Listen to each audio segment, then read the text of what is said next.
بنی اسرائیل جو ہم سے پہلے 2000 برس تک امت مسلمہ کے مقام پر فائز رہے، جن کے بارے میں صرف سورہ بقرہ میں 2 مرتبہ اور بھی 2 جگہ پر آیا ہے ذرا مختلف الفاظ میں، لیکن سورہ بقرہ میں تو ایگزیکٹلی انہی الفاظ میں آیا،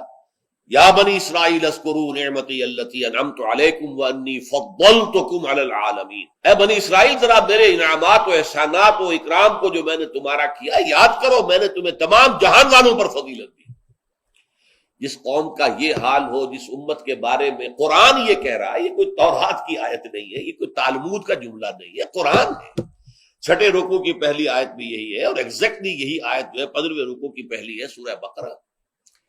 لیکن یہ کہ ایک بات نوٹ کر لیجئے، یہ اس سے پہلے کبھی میں نے نہیں کہی ہے، آج کہہ رہا ہوں۔ اصل میں حضرت موسیٰ علیہ السلام کا جو مشن تھا،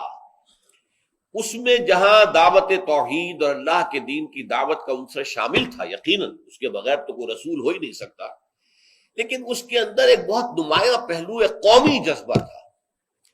ایک قوم کو ظلم سے نجات دلانا۔ بنی اسرائیل ایک قوم تھے،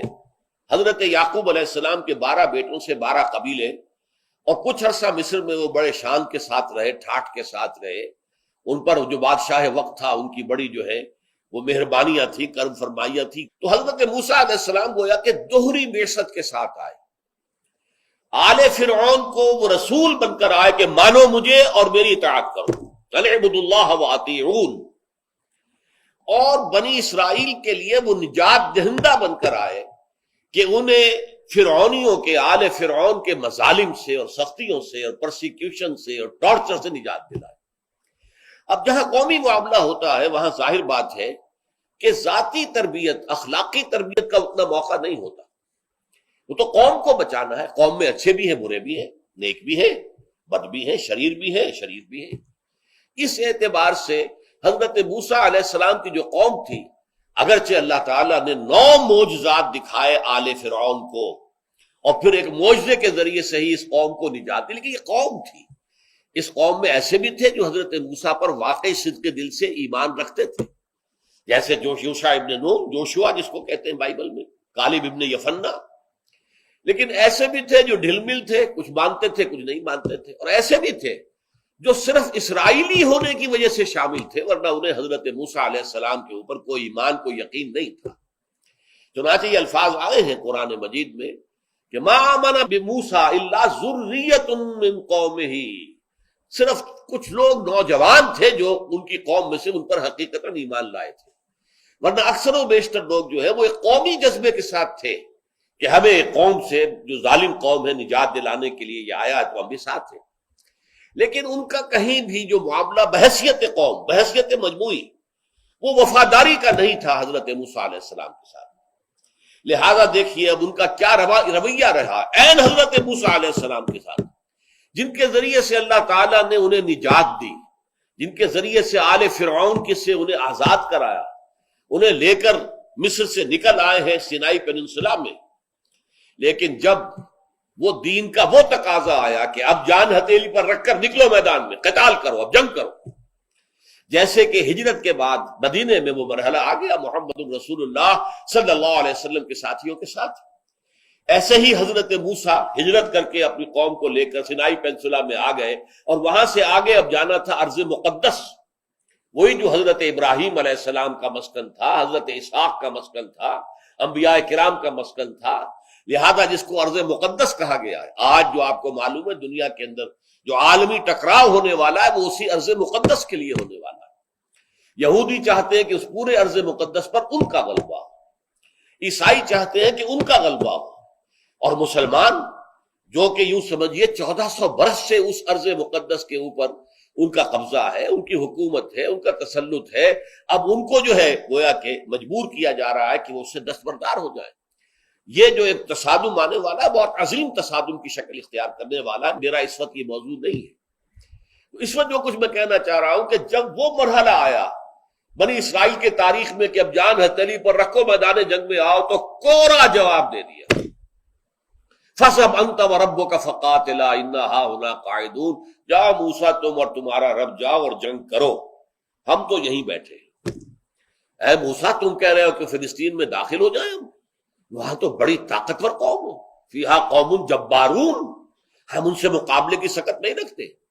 تم جاؤ اپنی لاٹھی لے جاؤ، لٹھیا یہ جو ہے اس نے بڑے بڑے مار کے سر کیے ہیں، اس لٹھیا نے، اس عصا نے سمندر پھاڑ دیا اس نے، اور چٹان میں سے 12 چشمے نکال دیے اس نے، تو اس کو لے جاؤ اس کو اپنے ساتھ اور جا کر جنگ کرو اور نکال دو ان کو وہاں سے، جب وہ وہاں سے نکل جائیں گے تو ہم داخل ہوں۔ اس پر جو حضرت موسیٰ علیہ السلام پر یہ سورہ مائدہ کے اندر بیان ہوئی ہے پوری تفصیل، جو رنج اور غم کا جو حملہ ہوا ہے اس کا اندازہ اس سے کیجئے کہ جس قوم سے اتنی محبت تھی کہ ایک قبطی اور ایک اسرائیلی کا جھگڑا ہو رہا تھا اور حضرت موسیٰ علیہ السلام نے اس قبطی کے ایک مکہ رسید کیا اور اس کی جان نکال دی، اتنی محبت اس قوم کے ساتھ، اور پوری زندگی کھپا دی اور فرعون کے ساتھ مسلسل کشاکش اور مسلسل جو ہے مقابلہ رہا، اور اس کے بعد وہاں سے لے کر نکلے ہیں، لیکن اسی قوم کے بارے میں پھر جو ہے ایک طرح کی بیزاری طاری ہوئی، وہی بیزاری مقت کا لفظ جو میں نے پچھلی مرتبہ واضح کیا تھا، کبورا مقتا عند اللہ، ایک غصہ ہوتا ہے، غصے سے آگے جا کر بیزاری ہو جاتی ہے۔ ایک غصے میں تو آدمی جو ہے کسی کے اوپر جو ہے غصہ اتارتا ہے، بات کرتا ہے، برا بھلا کہتا ہے، بیزاری میں اس کو دیکھنا بھی نہیں چاہتا، اس سے کلام بھی نہیں کرنا چاہتا، وہ بیزاری حضرت موسیٰ پر طاری ہوئی، چنانچہ انہوں نے اللہ تعالیٰ سے دعا کی، پروردگار میری یہ قوم جو ہے انکار کر رہی ہے جہاد اور قتال سے، فَافْرُقْ بَيْنَنَا وَبَيْنَ الْقَوْمِ الْفَاسِقِينَ، تو اب ہمارے اور ان فاسق لوگوں کے مابین، ہمارے کون ہیں؟ ایک حضرت موسیٰ، ایک حضرت ہارون، اور 2 عورتیں بنی اسرائیل میں سے، 6 لاکھ میں سے صرف 2 نکلے تھے، یوشع ابن نون اور کالف ابن یمنہ، کہ جو جنگ کے لیے تیار تھے، باقی 6 لاکھ کے 6 لاکھ جو ہے کوڑا جواب دے کر بیٹھ گئے، اِنَّ هَٰؤُلَاءِ قَاعِدُونَ۔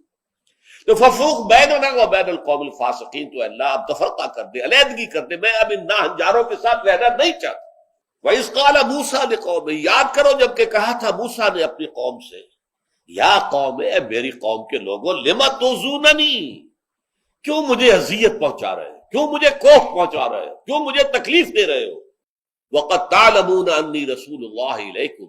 حالانکہ تم جان چکے ہو، جانتے ہو اچھی طرح کہ میں اللہ کا رسول ہوں تمہاری طرف۔ فَلَمَّا زَاغُوا، تو جب وہ ٹیڑھے ہو گئے، أَزَاغَ اللَّهُ قُلُوبَهُمْ، اللہ نے ان کے دلوں کو بھی ٹیڑھا کر دیا، وَاللَّهُ لَا يَهْدِي الْقَوْمَ الْفَاسِقِينَ، اور اللہ ایسے فاسقوں کو، ناہنجاروں کو، ایسے اللہ تعالیٰ کے نافرمانوں کو اللہ زبردستی ہدایت نہیں دیتا۔